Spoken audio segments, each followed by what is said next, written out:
Скандалите со корупција во земјава, злоупотреба на јавните средства од страна на функционерите ги прави граѓаните скептични дека државата правилно располага со парите од даноците. И покрај тоа што државната каса се збогатила за околу 20 милиони евра повеќе во првите 6 месеци од примената на реформите со која повисок данок плаќаат тие што заработуваат повеќе, 85% од граѓаните се незадоволни како со овие средства располага државата. Според податоците добиени од анкетата спроведена од Асоциацијата за развојни иницијативи, 44% од испитаниците целосно ги поддржуваат даночните стапки, додека 40% не се согласуваат со ваквиот даночен модел. Впечатливо од анкетата што ја спроведовме дека 85% од граѓаните не се задоволни од тоа како државата располага со средствата кои што ги прибира по основ на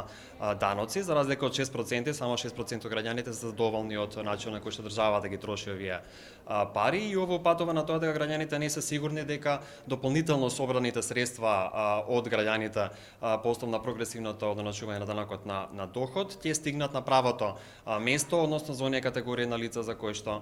требаше да бидат наменети. Државата мора да изнајде алатки да ги вовлече сите оние кои што се надвор од легалната трговија. Експертот за даночна политика Павле Гацов посочува дека и покрај повратот на ДДВ за граѓаните, сепак суштинска причина за високиот процент на несобирање на потенцијалниот ДДВ е сивата економија. Значаен дел од они што се во сивата економија, прават промети без да дават фискални сметки. Тоа е огромен мазен, бидејќи тука не се крие само 18% ДДВ, туку и сите други даноци се кријат,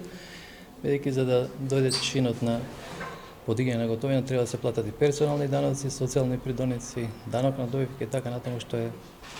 ја прави токму таа големина која што не е искористена од страна на државата. Економистите сметаат дека се евидентни придобивките од реформата на персоналниот данок на доход, но дека треба да ги следиме искуствата од регионот. Актуелната политичка клима влијае негативно и на плаќањето данъци и на целокупната економска состојба, оцени даночниот експерт Павле Гацов, порачувајќи дека е потребно смирување на политичката клима и враќање на економијата.